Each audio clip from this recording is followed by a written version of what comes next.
राजस्थान पर बड़ी खबर ये आ रही है कि कांग्रेस विधायकों से रायशुमारी नहीं की जाएगी। पहले इस तरह के कयास लगाया जाए थे कि रायशुमारी होगी, उनसे पूछा जाएगा कि सीएम कौन हो, लेकिन अब ये रायशुमारी नहीं की जाएगी। संकट पर बड़ी खबर आपको बता दें, कल जिस तरीके से पल पल घटनाक्रम बदल रहा था राजस्थान कांग्रेस में, अब अशोक गहलोत से मिलेंगे खड़गे और अजय माकन। दोपहर 2 बजे की फ्लाइट से दिल्ली लौटेंगे ये दोनों पर्यवेक्षक और सोनिया गांधी को अपनी रिपोर्ट सौंपेंगे। लेकिन एमएलए की शर्तें मानने को तैयार नहीं है आलाकमान, ये भी सूत्रों के हवाले से खबर आ रही है।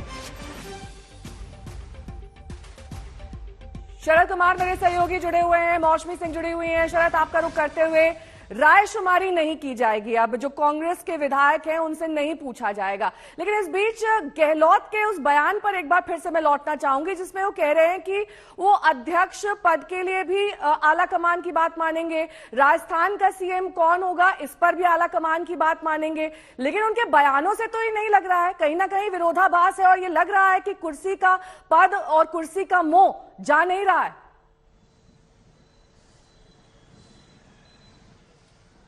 देखिए, यही तो हुआ है जो कांग्रेस आलाकमान समझ नहीं पाया। ये दोपहर 2 बजे का बयान है और दोपहर 2 बजे तक या दोपहर 2 बजे तक क्या ये 7 बजे तक कह रहे थे कि जो कांग्रेस आलाकमान कहेगा वो हम मानेंगे।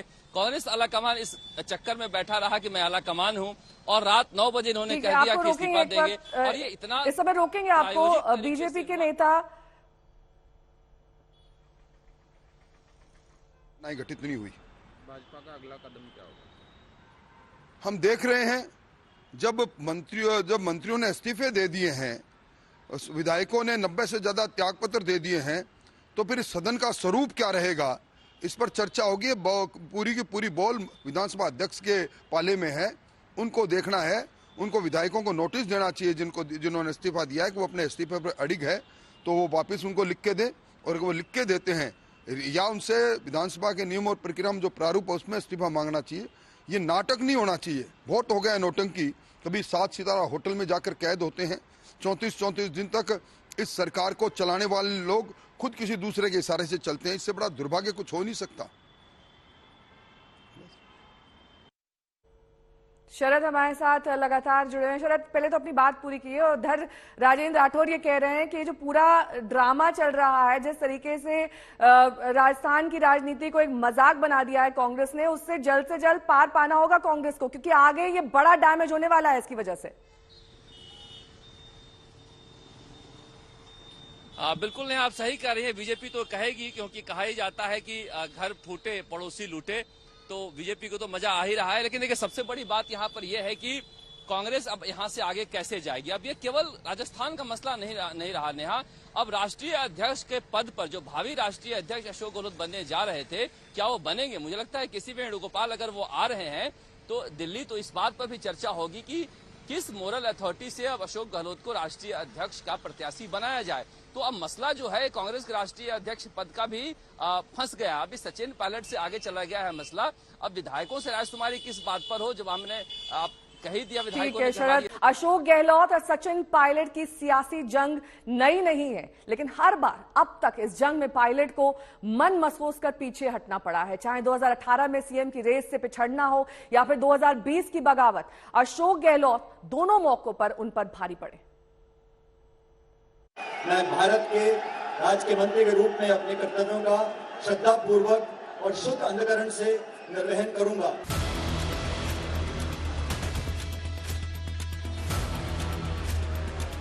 मुख्यमंत्री इस बार सचिन पायलट जी। जो किस्मत में लिखा है ना, उसे कोई छीन नहीं सकता, और जो नहीं लिखा उसे कोई दे नहीं सकता।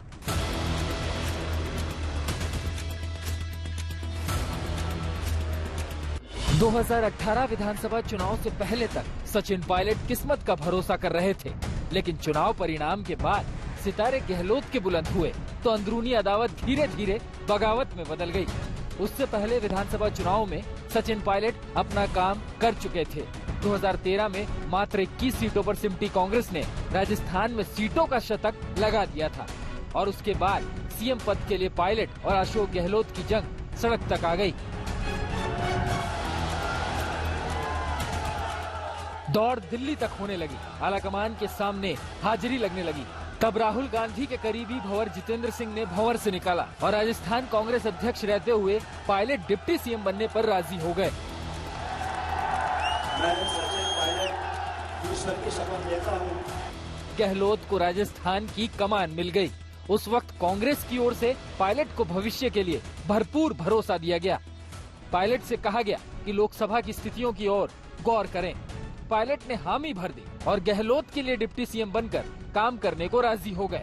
और राहुल ने एक तरफ गहलोत और दूसरी तरफ पायलट को खड़ा कर मुस्कुराते हुए फोटो ट्वीट कर दी। कुल मिलाकर पायलट को भविष्य में कमान देने का आश्वासन दिया गया। आश्वासन से इतर पायलट का कद घटता ही गया और बगावत का बीज बबूल बनकर खड़ा होने लगा। 1.5 साल जैसे तैसे गुजरा। जुलाई 2020 में पायलट ने उड़ान भरने की पूरी तैयारी कर ली और आखिरकार खुलकर सचिन पायलट और अशोक गहलोत आमने सामने आ गए। 11 जुलाई 2020 को सचिन पायलट ने विद्रोह कर दिया। सचिन पायलट 19 विधायकों को लेकर गुड़गांव के होटल में जा बैठे। राजस्थान से लेकर दिल्ली तक कांग्रेस में खलबली मच गई। मध्य प्रदेश में बगावत के चलते सरकार गंवा चुकी कांग्रेस को एक और राज्य हाथ से जाता नजर आने लगा। गहलोत सरकार की जड़ें हिलती नजर आने लगी। जुबानी जंग हल्के स्तर पर आ गई। गहलोत ने खुले तौर पर पायलट को निकम्मा, नालायक और धोखेबाज कह दिया।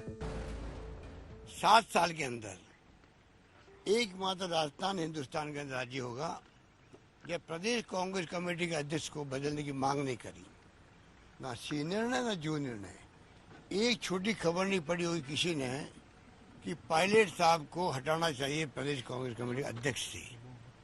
हम जानते थे कि निकम्मा है, नाकारा है, कुछ काम नहीं कर रहा है, खाली लोगों को लड़वा रहा है। एक तरफ पायलट को कांग्रेस बनाने में लगी रही, दूसरी तरफ कड़ा रुख भी दिखाने लगी। 14 जुलाई 2020 को पायलट से प्रदेश अध्यक्ष और डिप्टी सीएम दोनों पद छीन लिए गए। पायलट के 2 करीबी मंत्री विश्वेंद्र सिंह और रमेश मीणा को भी बर्खास्त कर दिया गया। कांग्रेस को डर सरकार जाने का था, इसीलिए पायलट की मान मनोवल हुई। दिल्ली में प्रियंका गांधी ने बीच बचाव कर सचिन पायलट की वापस एंट्री करवाई। एक बार फिर सचिन पायलट को आश्वासन मिला और वो मान गए, लेकिन उस बगावत का दंश वो आज तक झेल रहे हैं। पार्टी को चुनाव जीतने पर भी सीएम पद नहीं मिला और बगावत के बाद भी कुछ हासिल नहीं हुआ। आज तक ब्यूरो।